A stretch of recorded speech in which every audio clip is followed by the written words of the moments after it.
Majjhima Nikaya. Middle-length Discourses. Translated by Bhikkhu Bodhi. Suttacentral.net and suttas.com. MN 89 Dhammasiddhya Sutta. Monuments to the Dhamma. Thus have I heard. On one occasion the Blessed One was living in the Sakyan country at a town of the Sakyans named Metalumpa. Now on that occasion King Pasenadi of Kosala had arrived at Nagarika for some business or other. Then he addressed Dingha Karayana, Dear Karayana, have the state carriages prepared. Let us go to the pleasure garden to see a pleasing spot. Yes, sire, Dingha Karayana replied. When the state carriages were prepared, he informed the king, Sire, the state carriages are ready for you. Now is the time to do as you think fit. Then King Pasenadi mounted a state carriage, and accompanied by the other carriages, he drove out from Nagarika with the full pomp of royalty and proceeded towards the park. He went thus as far as the road was passable for carriages and then dismounted from his carriage and entered the park on foot.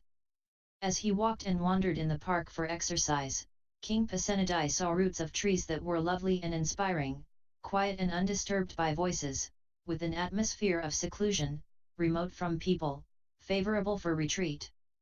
The sight of these reminded him of the Blessed One thus, these roots of trees are lovely and inspiring, quiet and undisturbed by voices, with an atmosphere of seclusion, remote from people, favorable for retreat, like the places where we used to pay respect to the Blessed One, accomplished and fully enlightened.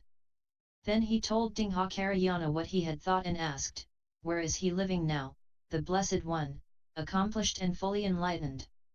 5. There is, sire, a town of the Sakyans named Metalumpa. The Blessed One, accomplished and fully enlightened, is now living there. King, how far is it from Nagarika to Metalumpa?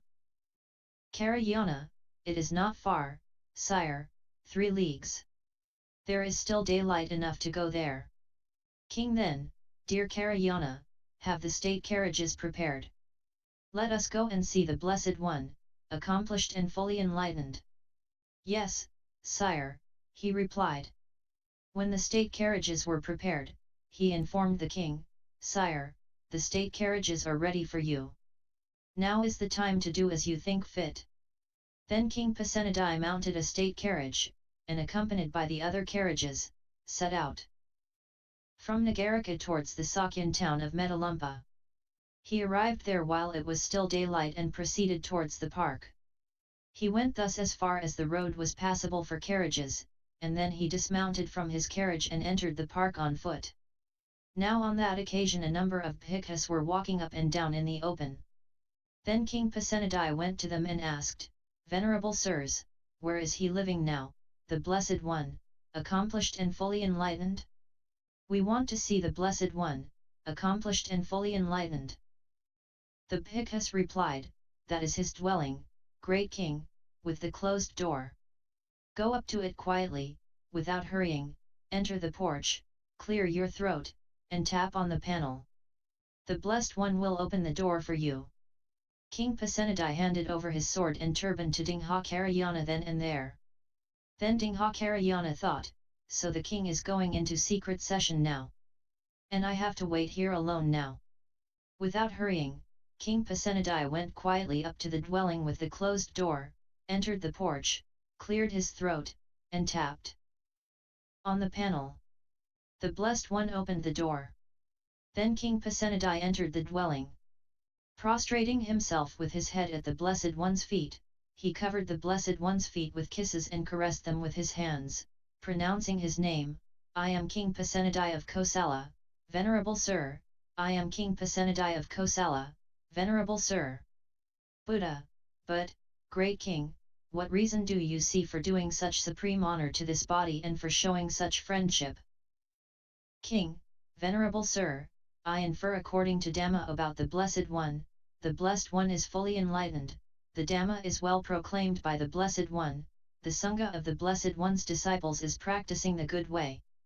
Now, Venerable Sir, I see some recluses and brahmins leading a limited holy life for 10 years, 20 years, 30 years, or 40 years, and then on a later occasion I see them well groomed and well anointed, with trimmed hair and beards, enjoying themselves provided and endowed with the 5 cords of sensual pleasure. But here I see bhikkhus leading the perfect and pure holy life as long as life and breath last. Indeed, I do not see any other holy life elsewhere as perfect and pure as this. This is why, Venerable Sir, I infer according to Dhamma about the Blessed One, the Blessed One is fully enlightened, the Dhamma is well proclaimed by the Blessed One, the Sangha of the Blessed One's disciples is practicing the good way. King, again, Venerable Sir, kings quarrel with kings, nobles with nobles, brahmins with brahmins, householders with householders, mother quarrels with child, child with mother, father with child, child with father, brother quarrels with brother, brother with sister, sister with brother, friend with friend. But here I see bhikkhus living in concord, with mutual appreciation, without disputing, blending like milk and water, viewing each other with kindly eyes. I do not see any other assembly elsewhere with such concord. This too, Venerable Sir, is why I infer according to Dhamma about the Blessed One, the Blessed One is fully enlightened, the Dhamma is well proclaimed by the Blessed One, the Sangha of the Blessed One's disciples is practicing the good way. King, again, Venerable Sir, I have walked and wandered from park to park and from garden to garden. There I have seen some recluses and brahmins who are lean, wretched, unsightly, jaundiced, with veins standing out on their limbs, such that people would not want to look at them again. I have thought, surely these venerable ones are leading the holy life in discontent, or they have done some evil deed and are concealing it, so lean and wretched are they, such that people would not want to look at them again. I went up to them and asked, why are you venerable ones so lean and wretched, such that people would not want to look at you again? Their reply was, it is our family sickness, great king. But here I see bhikkhus smiling and cheerful, sincerely joyful, plainly delighting, their faculties fresh, living at ease, unruffled, subsisting on what others give, abiding with mind as aloof as a wild deer's. I have thought, surely these venerable ones perceive successive states of lofty distinction in the Blessed One's dispensation, since they abide thus smiling and cheerful, with mind as aloof as a wild deer's. This too, Venerable Sir, is why I infer according to Dhamma about the Blessed One, the Blessed One is fully enlightened, the Dhamma is well proclaimed by the Blessed One, the Sangha of the Blessed One's disciples is practicing the good way. King, again, Venerable Sir, being a head anointed noble king, I am able to have executed those who should be executed, to fine those who should be fined, to exile those who should be exiled. Yet when I am sitting in council, they break in and interrupt me. Though I say, gentlemen, do not break in and interrupt me when I am sitting in council, wait till the end of my speech, still they break in and interrupt me. But here I see bhikkhus while the Blessed One is teaching the Dhamma to an assembly of several hundred followers, and then there is not even the sound of a disciple of the Blessed One coughing or clearing his throat. Once the Blessed One was teaching the Dhamma to an assembly of several hundred followers, and there a disciple of his cleared his throat. Thereupon one of his companions in the holy life nudged him with his knee to indicate, be quiet, Venerable Sir, make no noise, the Blessed One, the teacher, is teaching us the Dhamma. I thought, it is wonderful, it is marvelous how an assembly can be so well disciplined without force or weapon. Indeed, I do not see any other assembly elsewhere so well disciplined. This too, Venerable Sir, is why I infer according to Dhamma about the Blessed One, the Blessed One is fully enlightened, the Dhamma is well proclaimed by the Blessed One, the Sangha of the Blessed One's disciples is practicing the good way. King, again, Venerable Sir, I have seen here certain learned nobles who were clever, knowledgeable about the doctrines of others, as sharp as hair-splitting marksmen, they wander about, as it were, demolishing the views of others with their sharp wits. When they hear, the recluse Gotama will visit such and such a village or town, they formulate a question thus, we will go to the recluse Gotama and ask him this question. If he is asked like this, he will answer like this, and so we will refute his doctrine in this way, and if he is asked like that, he will answer like that, and so we will refute his doctrine in that way. They hear, the recluse Gotama has come to visit such and such a village or town. They go to the Blessed One, and the Blessed One instructs, urges, rouses and encourages them with a talk on the Dhamma. After they have been instructed, urged, roused and encouraged by the Blessed One with a talk on the Dhamma, they do not so much as ask him the question, so how should they refute his doctrine? In actual fact, they become his disciples. This too, Venerable Sir, is why I infer according to Dhamma about the Blessed One, the Blessed One is fully enlightened, the Dhamma is well proclaimed by the Blessed One, the Sangha of the Blessed One's disciples is practicing the good way. King, again, Venerable Sir, I have seen here certain learned brahmins. Again, Venerable Sir, I have seen here certain learned householders. Again, Venerable Sir, I have seen here certain learned recluses, they do not so much as ask him the question, so how should they refute his doctrine? In actual fact, they ask the Blessed One to allow them to go forth from the home life into homelessness, and he gives them the going forth. Not long after they have thus gone forth, dwelling alone, withdrawn, diligent, ardent, and resolute, by realizing for themselves with direct knowledge they here and now enter upon and abide in that supreme goal of the holy life for the sake of which clansmen rightly go forth from the home life into homelessness.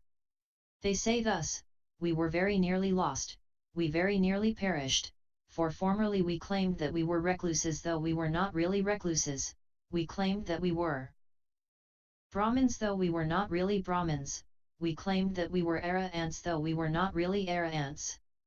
But now we are recluses, now we are Brahmins, now we are arahants. This too, Venerable Sir, is why I infer according to Dhamma about the Blessed One, the Blessed One is fully enlightened, the Dhamma is well proclaimed by the Blessed One, the Sangha of the Blessed One's disciples is practicing the good way. King, again, Venerable Sir, Isatata and Purana my two inspectors, eat my food and use my carriages, I provide them with a livelihood and bring them fame. Yet in spite of this, they are less respectful towards me than they are towards the Blessed One. Once when I had gone out leading an army and was testing these inspectors, Isatata and Purana, I happened to put up in very cramped quarters.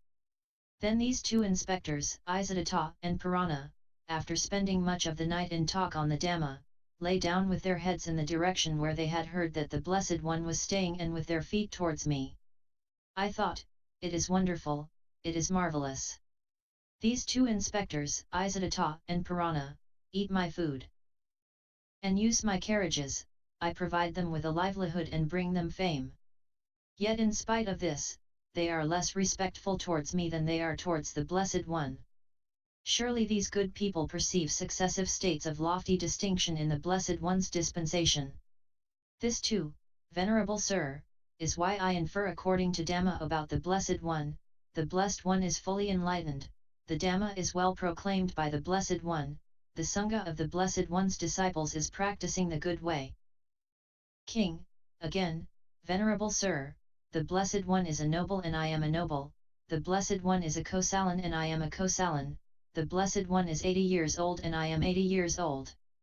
Since that is so, I think it proper to do such supreme honor to the Blessed One and to show such friendship. And now, Venerable Sir, we depart. We are busy and have much to do. Buddha, now is the time, great King, to do as you think fit. Then King Pasenadi of Kosala rose from his seat, and after paying homage to the Blessed One, keeping him on his right, he departed. Then soon after he had left, the Blessed One addressed the bhikkhus thus, Bhikkhus, before rising from his seat and departing, this King Pasenadi uttered monuments to the Dhamma. Learn the monuments to the Dhamma, Bhikkhus, master the monuments to the Dhamma, remember the monuments to the Dhamma. The monuments to the Dhamma are beneficial, Bhikkhus, and they belong to the fundamentals of the holy life. That is what the Blessed One said.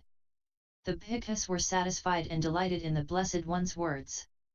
In summary, in this discourse King Pasenadi, who was near the end of his life, visited the Buddha when he knew the Blessed One was residing nearby, and he showed moving devotion and love for his teacher. King Pasenadi was deeply impressed by the silence surrounding the Buddha and, falling at his feet, he kissed them and showed great reverence. On being asked by the Buddha why he did so, the king replied that he perceived the marvelous effects of the Buddha's teaching on his disciples. He said that Buddha's Sangha were well controlled, yet joyful, peaceful, well disciplined, not practicing austerities with hearts as free as those of wild creatures living the perfect and pure holy life, and he added that he knew of no such discipline outside the Buddha's teaching. He mentioned that everyone will be silently paying attention to Buddha's teaching, unlike his assembly, who will always interrupt him even though he is a king. The king said these are the reasons why he infer according to Dhamma about the Blessed One. The Blessed One is fully enlightened, the Dhamma is well proclaimed by the Blessed One, the Sangha of the Blessed One's disciples is practicing the good way. He then proceeded to tell the Buddha of his own servants, Isadatta and Purana, and of their great devotion to the Buddha, reminding the Buddha that they were both Kosalan nobles of about the same age. On the king's departure, the Buddha commended the king's words to the monks, asking them to remember them, for they formed a monument, to the results of the Dhamma. References.